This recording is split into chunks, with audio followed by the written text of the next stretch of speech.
1997년 말부터 이제 정확하게 1997년 말에 이제 IMF가 터졌잖아요. 정권 바뀔 때. 그 IMF 사태 때 제가 이제 여기 신문 기사를 보니까, 당시 액수로 550억 달러를 빌렸더라고요. 와, 굉장히 큰 돈을 빌렸어요. 그렇죠? 원래 200억 달러 정도 빌릴 줄 알았는데, 왼쪽에 보면 200억 달러 써 있잖아요. 근데 실제로 빌린 거는 550억 달러. 그래서 3년 동안 저희가 우리한테 돈의 주권이 없었어요, 우리한테. 우리가 아무것도 할 수 없었죠, 마음대로. 주권을 상실해버려서 3년 동안. 그런 것들 알고 계시죠? 그때 나온 운동이 바로 아나바다 운동입니다. 아나바다 운동 아시죠? 네. 어떻게 되죠? 여기 힌트 있죠? 아껴 쓰고, 나눠 쓰고, 바꿔 쓰고, 다시 쓰고. 이거죠? 아나바다. 그래서 그때 당시에 이제 뭐 이것저것 절약하는 운동들이 생겼는데, 물론 이제 상위에 있는 분들은 별로 관계가 없었지만 대부분의 사람들이 영향을 받았죠. 그래서 이 아나바다 운동이 일반 사회 운동도 됐고, 교회도 들어오고, 뭐 종교단체들도 들어가고, 여러 가지 이렇게 학교에서도. 그래서 아나바다 해서 본인이 쓰다가 안 맞는 옷이나 뭐 이런 것들도 갖다 주면 거기서 교환해서 입거나, 이런 것들이 이제 그때 많이 일어났었습니다. 아나바다 운동.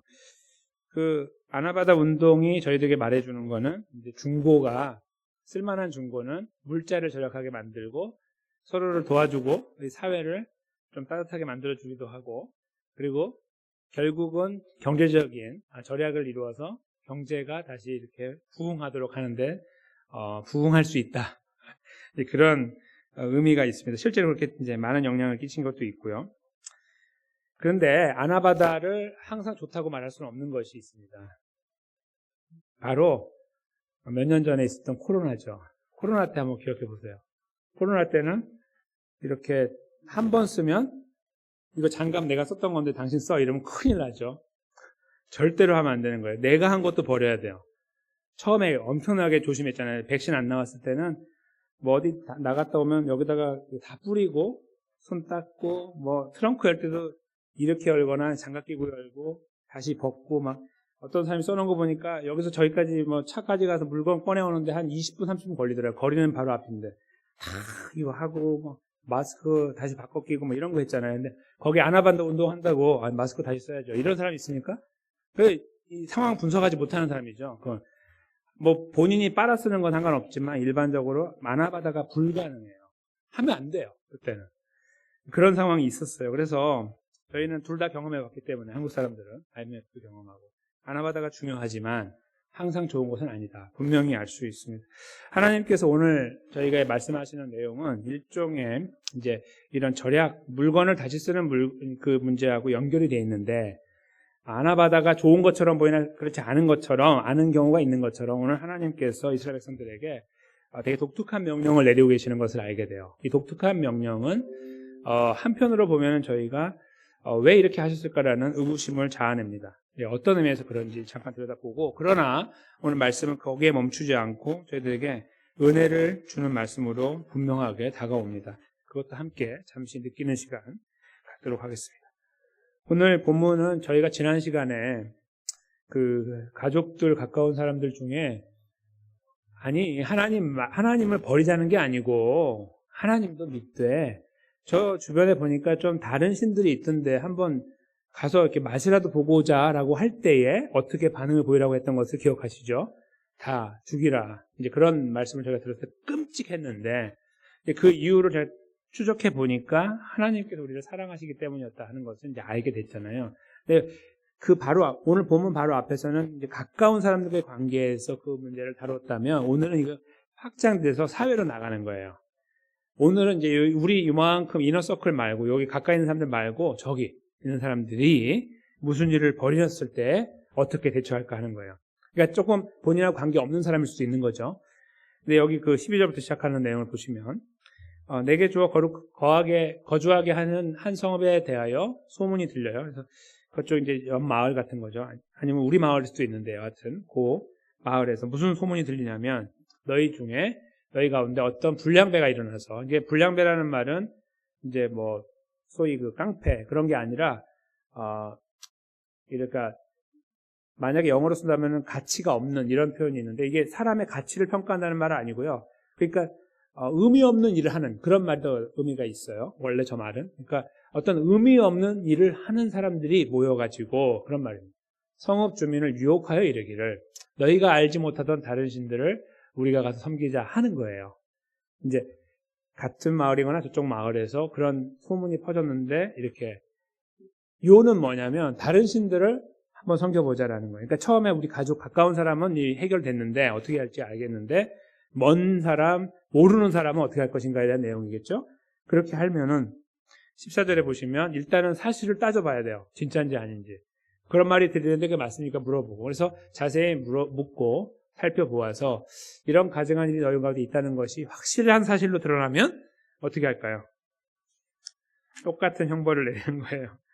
죽이라는 거죠. 15절에 너는 마땅히 그 성읍 주민을 칼날로 죽이고 그 성읍과 그 가운데에 거주하는 모든 것과 가축을 칼날로 진멸하라. 칼날로 다 없애버리라는 표현입니다. 되게 무섭고 잔인한 또 때로는 하나님답지 않아 보이는 그런 모양들이 그 이미지가 느껴지는 그런 명령이죠. 지난번에는 가까운 사람들도 그렇게 하라고 하시더니 이제는 자기가 모르는 사람인데도 그런 일들이 벌어지면은 죽음으로 대가를 치르게 하라. 그런 말이잖아요.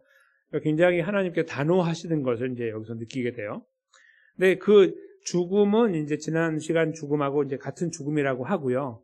남는 것이 생겨요. 이제 그 마을 전체가 진멸됐다고 했을 때 거기 이제 16절에 보시면 뭐가 남는지 나오잖아요. 그 속에서 빼앗아 차지한 물건이 나와요. 그렇죠? 소위 전리품이죠.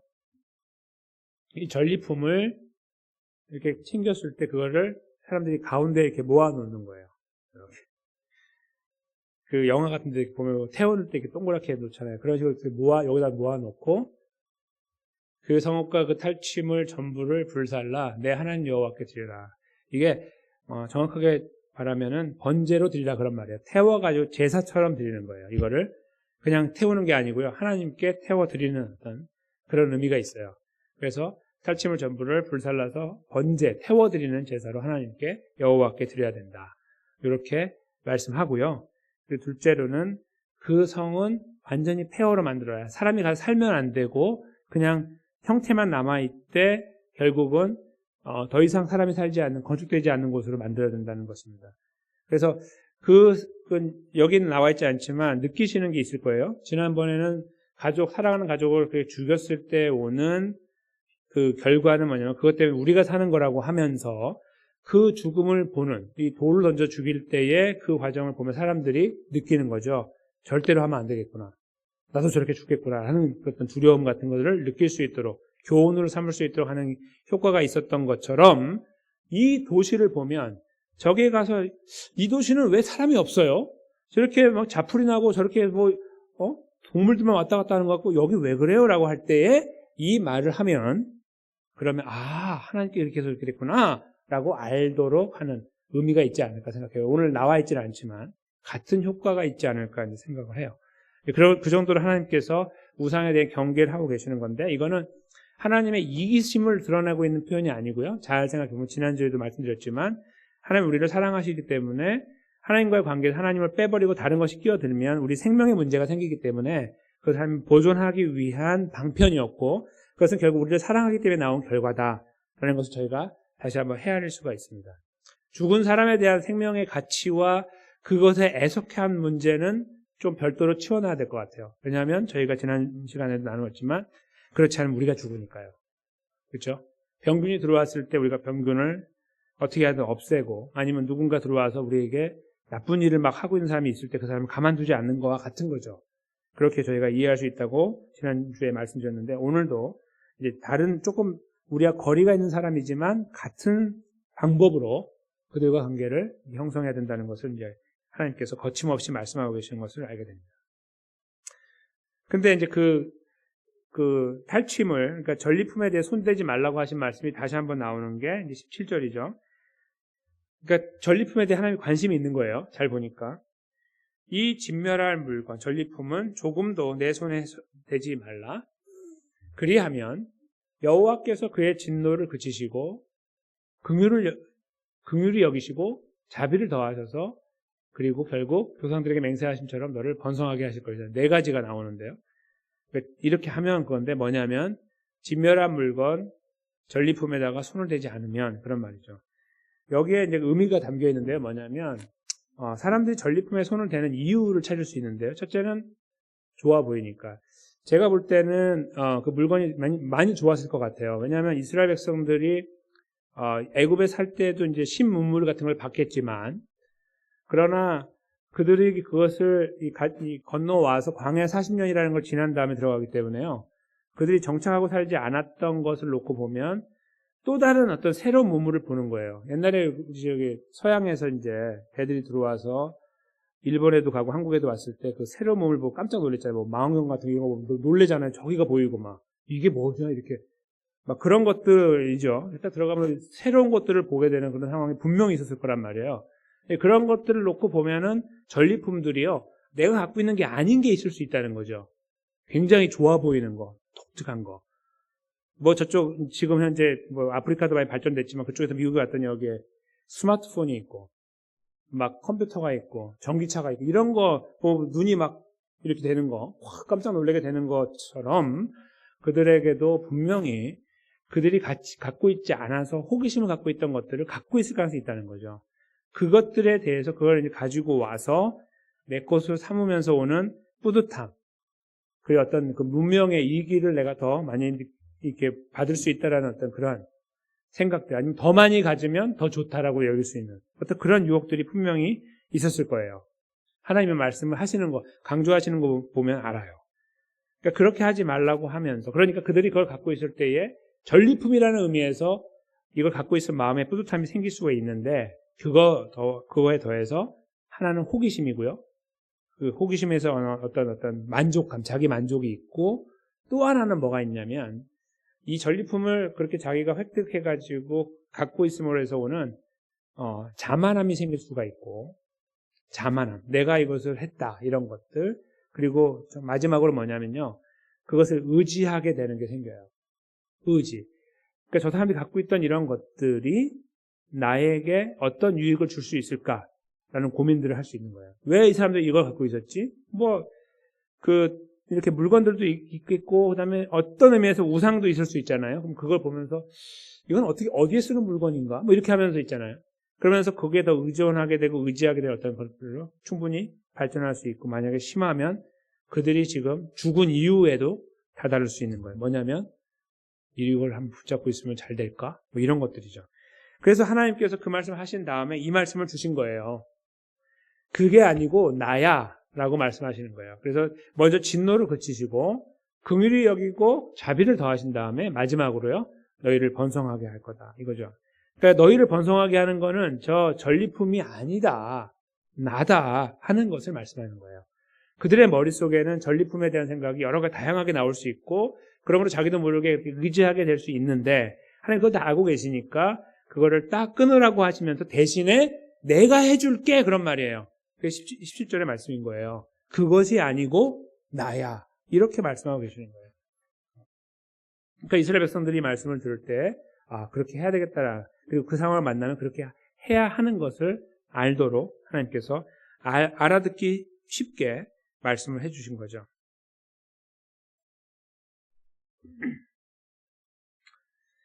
여기 그 18절에 보시면 이렇게 표현하고 있죠. 내가 만일 내 하나님 여호와의 말씀을 듣고 오늘 내가 내게 명하는 이 모든 명령을 지켜 내 하나님 여호와의 목전에서 정직하게 행하면, 지금 이 말씀을 잘 듣고 그 전리품에 대해서 그렇게 하지 않으면 이 하나님의 은혜가 너희와 함께 할 것이다, 이렇게 해서 다시 한번 강조를 하고 계시는 거예요. 그러니까 한번 16절이 17절에 강조됐고요, 17절이 18절에서 강조되고 있는 거예요. 좀 다른 측면에서 그렇게 해서 오늘 이 말씀이 맞춰지고 있는데, 잘 생각해 보면 풍요로움과 그들이 추구했던 풍요, 잘 먹고 잘 사는 이런 것들을 예를 들어 재활용을 통해서 아니면은 의지함을 통해서 이런 것들을 이루어 나갈 때에 이루는 그 어떤 그 결과물보다 지금 그 17절에 나와 있는 것처럼 자비롭고 자비를 주시고 긍휼히 여기시고 그 다음에 진노를 그치시고 번성케 하신다는 말씀이 오히려 더 이스라엘 백성들에게 필요한 것이고 더 큰 은혜이고 복이라는 것을 생각해 볼 수 있습니다. 한번 잘 생각해 보시면 그들이 추구하는 거에 절정이 뭘까요? 가장 추구하는 거의 절정은 번성하는 거예요. 돈을 왜 벌어야 되고 왜 싸움을 잘해야 되고 왜 이 방비를 잘해야 돼 이런 모든 것들을 다 모아갖고 이렇게 올라가다 보면 결국은 번성하기 위한 거죠. 그렇죠?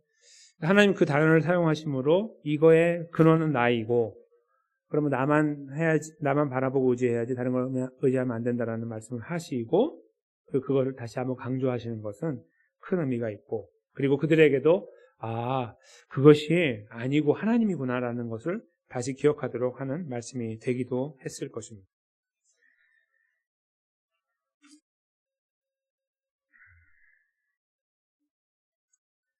저희들이 살면서도요, 그리스도를 살면서, 하나님 백성으로 살면서 전리품 같은 유혹들이 있어요. 어떤 일이 잘 맞춰졌을 때 생길 수가 있어요. 이렇게 어떤 일을 이렇게 했어요. 하나님이 원하시는 것처럼 여기는 어떤 일들을 맞췄을 때 우리의 머리를 이렇게 쓰다듬는 경우가 생길 수가 있어요. 스스로 갖고 있는 보상심리거든요. 내가 이만큼 희생했고 노력했으니 이 일이 이루어졌다라는 이 연결고리를 갖는 거예요.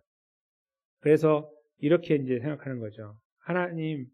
사람들이 나를 이해해주지 않고 받아들이지 않아도 내가 이렇게 한 거 하나님이 아시니 하나님 저 한번 복 주시고 이렇게 해주세요라는 생각을 하게 되는 거예요.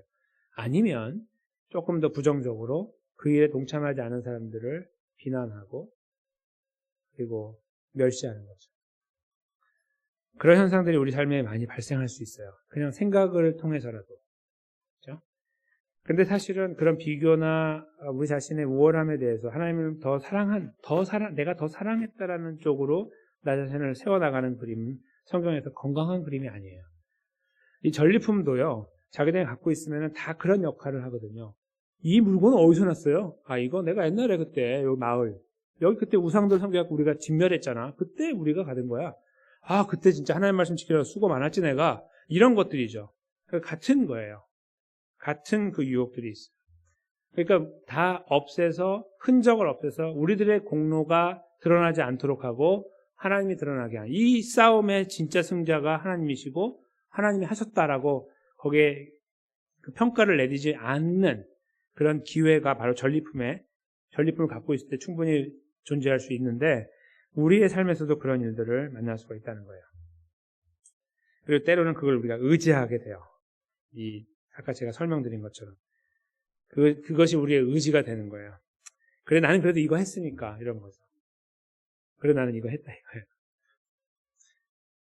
물론 저희가 그걸 가지고 위로를 받고 스스로가 아무도 알아주지 않을 때 얼마나 힘들어요. 그렇죠? 하나님 영광에 막 걸어가고 있는데 그런 것이 없을 때 오는 그 마음의 허전함들, 부담들이 크잖아요. 근데 그런 것들이 있으므로 그걸 기억해냄으로써 그것이 우리에게 어떤 용기를 줄 수도 있고 자랑이 될 수도 있잖아요.